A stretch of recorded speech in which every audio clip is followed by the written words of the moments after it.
Someone once said that racing only takes one thing. Everything you've got. Never has such a maxim been proved true as with World Superbike racing. These are highly tuned machines, and these guys are the best at what they do.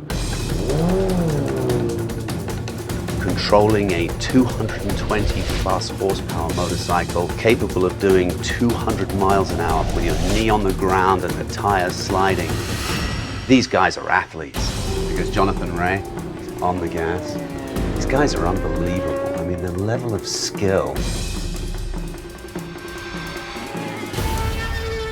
How do you feel about, the electronics and the advent of what's been going on with them? There's a lot of aspects why we should have electronics. As a rider, I'm not the biggest fan because it takes a lot of control away from the rider.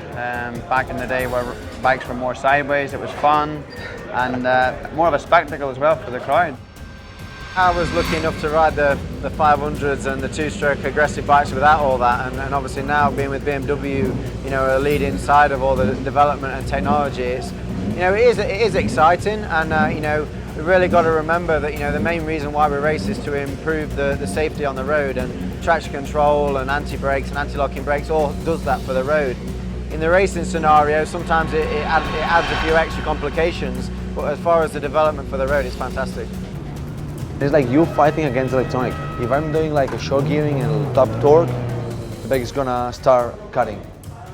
So what I do is I lie to the bike a lot. So I lie to her a lot. Right. I'm just trying to do things different. But you can still dial some of that out though, can't you? I mean, yeah, but I'm not. I just lie to the bike.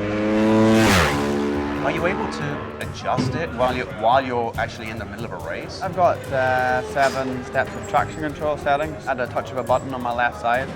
So during the race I can flip between setting 1 and setting 7. Also a mode switch, so we can make a very soft mapping for the rain, but if it's too soft, in the middle of the race I can flip it up to map 2, which is a little bit more aggressive and maybe more speed. Good luck to you in the race today. Thank you. I'll be rooting for you. Thank you. All right, thanks. Patrick, this is your first year as a pro. You just stepped up from national club racing to national pro. It's definitely a step up. Being, the best guy out there, #1 plate on the bike, all the championships. You were the guy with the target on your back. Yep. Yeah. And now I come out here and it's right back to, square one. Do you have a sort of a career strategy sort of mapped out? I don't want to get too ahead of myself.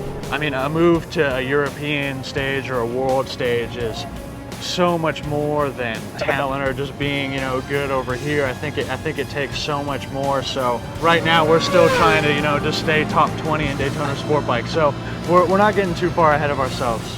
I admire your attitude. I admire your chutzpah, and good luck to you. I think you're doing a great job. Thank you. Thank you, guys.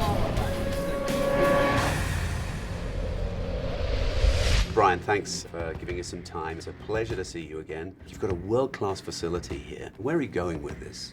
This was a dream, I think, in the back of my father's mind for a long time. Although it began as a very small-scale project to drive his Cobras and Ford GT40s with friends and family, that it grew well beyond that to become a place that hosts the best competitors in the world. You're hosting World Superbike. This is a world-class facility and a world-class sport. How are things going? Our plan is just to continue to look for ways to allow people to use the facility themselves or enjoy it as a spectator. We haven't figured out all of the ways that we can use it, but we're looking for them every day. There's so much potential. How do you think Miller Motorsports Park can contribute to making the sport bigger and really reaching a bigger audience? Well, with our round of World Superbike, we look at this as, this is very special. This is, the United States gets to be in the spotlight for motorcycle racing. And we very much want to be a part of what will make this series well known in the United States. World Superbike has a reputation for being the most exciting racing on the planet. What does it take to sort of put on an event like this and to build World Superbike? It takes a lot of passion. You can have 70, 80,000 people. When everything is finished and things are okay, you can be very happy.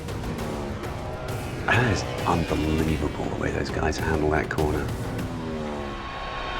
I love this sport.